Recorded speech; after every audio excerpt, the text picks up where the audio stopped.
boleh diizinkan masuk. Memang itu ada sedikit kelonggaran, tetapi asal mereka membawa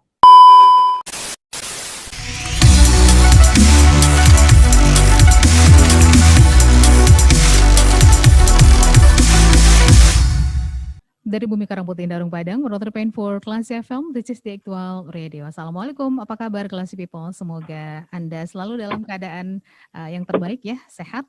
Dan yang paling penting, tetap disiplin menjalankan protokol kesehatan. Seperti biasa, Classy People, setiap Kamis di awal bulan Anda mencermati program Kata KJ yang dipandu oleh wartawan senior dan juga pemimpin redaksi Harian Singgalang, ada Bapak Khairul Jasmi, dan saya Lia Priyanka. Nah, Classy People, Lebaran sebentar lagi akan menjelang, tapi pandemi belum juga kunjung hilang. Seperti yang kita tahu, biasanya di momen Lebaran, mobilitas masyarakat itu akan sangat tinggi. Gimana caranya biar mobilitas yang tinggi ini tidak diikuti oleh COVID yang semakin menjadi-jadi. Kita akan bahas hal ini, Classy People, di program Kata KJ sampai nanti ke jam 8. Dengan tema menekan gelombang corona menjelang hari raya. Seperti biasa program ini atau diskusi kali ini akan dipandu oleh Bapak Khairul Jasmi. Pak KJ, Assalamualaikum, apa kabar? Waalaikumsalam, dia sehat. Sehat, alhamdulillah. Pak, Lebaran sebentar lagi, hari raya sebentar lagi, tapi yang corona ini juga belum mau pergi. Nah, kita harus tetap hati-hati menjalankan ibadah Ramadan dan juga Lebaran nantinya. Tema kali ini adalah menekan gelombang corona menjelang hari raya. Silahkan Pak, kita langsung saja diskusinya. Assalamualaikum warahmatullahi wabarakatuh. Pendengar KSI FM dimanapun berada, hari raya makin dekat, jalan ke rumah sudah disumbat, dan kita sekarang sedang menunggu suasana yang mudah-mudahan makin membaik karena corona makin mengganas. Kata Dr. Andani, Sumatera Barat bisa seperti India kalau masyarakat tidak mau memakai masker. Ketika bulan lalu kita acara di Radio Klesi, Dr. Andani bilang Sumatera Barat nomor 5 terburuk memakai masker di Indonesia. Mungkin sekarang sudah membaik. Nah, kita akan bahas bagaimana corona, Lebaran, Ramadan, dan Hari Raya semakin dekat ini bersama narasumber kita. Pertama tentu dengan Bapak Kepala Dinas Kesehatan Provinsi Sumatera Barat dengan Pak Ari Yuswandi. Kemudian dengan Pak Bayu Polda Sumbar yang menyekat negeri ini. Tidak boleh mudik, balik kanan. Nah, gimana itu situasinya di daerah, di perbatasan kita. Dan kemudian Pak Defriman Jafri. Kemudian siapa lagi tadi, Pak Ari ya, Pak? Ada Pak Dedi Diantolani. Pak Dedi ya, dari perhubungan kan? Dari Kasatpol PP Sumatera Barat. Oh, ya, siap. Nah, saya minta dulu saya ingin Pak Bayu dulu lah. Ini kan ada posko-posko mudik di setiap perbatasan. Bagaimana kondisinya Pak? Itu dilepas, diambat, diperiksa saja dan seterusnya. Bagaimana?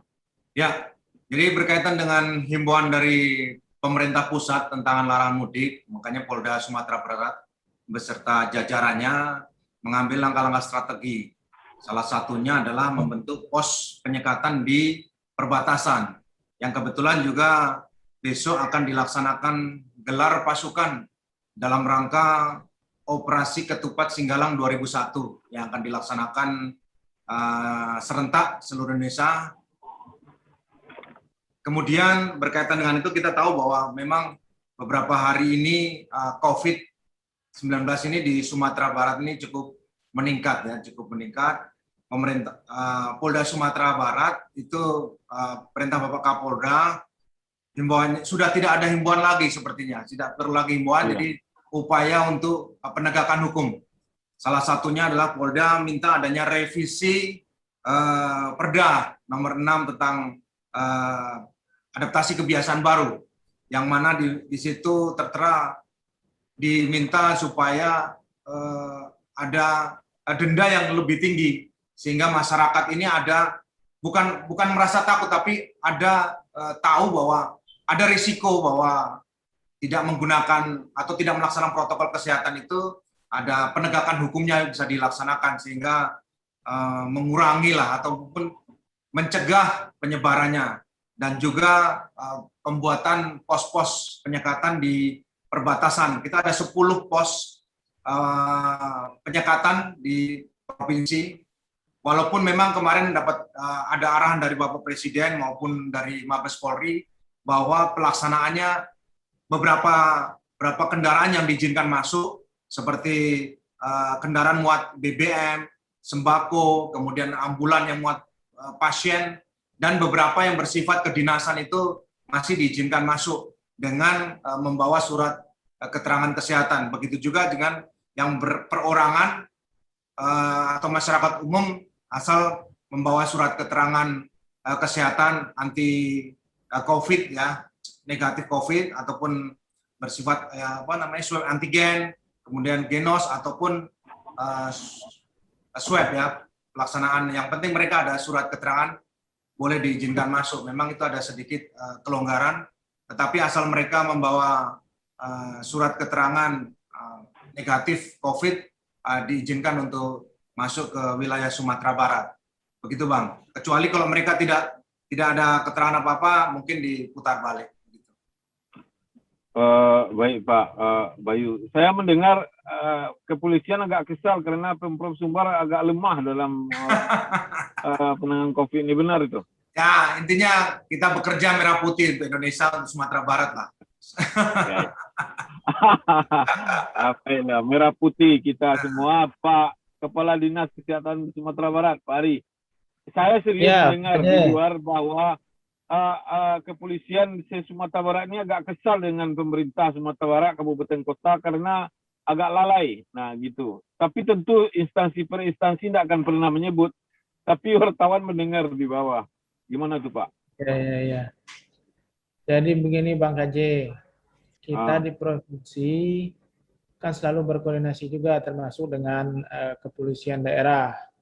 Dan terakhir memang ketika terjadi peningkatan kasus yang cukup tinggi ya di bulan April yang lalu, kalau kita meyakininya di Dinas Kesehatan Provinsi Sumatera Barat bahwa memang terjadi kondisi di mana masyarakat tidak lagi begitu peduli, tidak acuh dengan protokol kesehatan. Ini sebenarnya kuncinya. Di banyak tempat kita lihat ya, kalau kita berkunjung ke beberapa daerah, demikian kondisinya Bang KJ. Pakai masker ini sekarang sudah malas orang. Iya. Merasa tidak nyaman. Kemudian pasar-pasar sudah ramai dikunjungi. Rumah makan, kafe-kafe juga demikian. Nah, memang butuh penguatan, butuh penegakan disiplin kita Bang KJ. Kalau nanti kita di kesehatan nih litak juga karena dia nih Bang KJ mengurus orang-orang yang mau diurus, yang tidak mau patuh nih Bang KJ. Nah ada tokoh kita sebelah yang tukang disiplin, kita minta pendapatnya. Satpol PP Sumatera Barat. Mana beliau? Ya, terima kasih. Assalamualaikum Bang KJ. Ya. Segar nih. Sehat Bang KJ. Jadi tidak salah juga Bang KJ tadi karena bilang saya masih di perhubungan. Memang dulu saya di perhubungan. Dulu ketemu Bang KJ masih di perhubungan. Sekarang sudah di Pol PP dia. Sekarang sudah di Pol PP, tapi masih pakaiannya masih ada pangkat-pangkatnya Bang KJ. Iya, tapi tidak bisa mengalahkan pangkat Pak Satake Bayu. Oh, tidak bisa, beda. Jadi terkait dengan kondisi yang ada saat ini, Bang KJ, saat ini justru untuk penegakan perda ini, kalau untuk razia, nah ini untuk di Kota Padang nih, Pol PP Provinsi dengan Polda dan juga dengan Polresta Padang, ini sudah seperti makan obat. Jadi 3 kali sehari kita melakukan razia. Dan ini pun untuk memberi efek jera ke masyarakat, kita pergunakan namanya polisional. Jadi orang yang kita dapat di lapangan, kita bawa naik mobil Dalmas itu ke Polresta atau ke Polda itu sekarang Bang KJ. Iya. Nah, jadi Tapi saya lihat mereka tidak pakai masker, dinaikkan ke truk, di atas truk tak bermasker pula. Tadi dia sendiri, sekarang ramai-ramai. oh ya, ada Harusnya dikasih. kita bagikan masker bagi yang tidak pakai masker. Kita Di bagikan. Bukit Tinggi saya lihat, di Bukit Ah, Tinggi. oh, di Bukit Tinggi ya. Kalau untuk di Iya. Padang sekarang seperti itu sampai malam kita 3 kali sehari. Pokoknya seperti Luar makan biasa. obat. Nah, tetapi luar memang biasa. dari hari ke hari pelanggaran yang kita lihat di Kota Padang pun itu sudah menurun. Berarti sudah ada juga ada kecemasan dari masyarakat.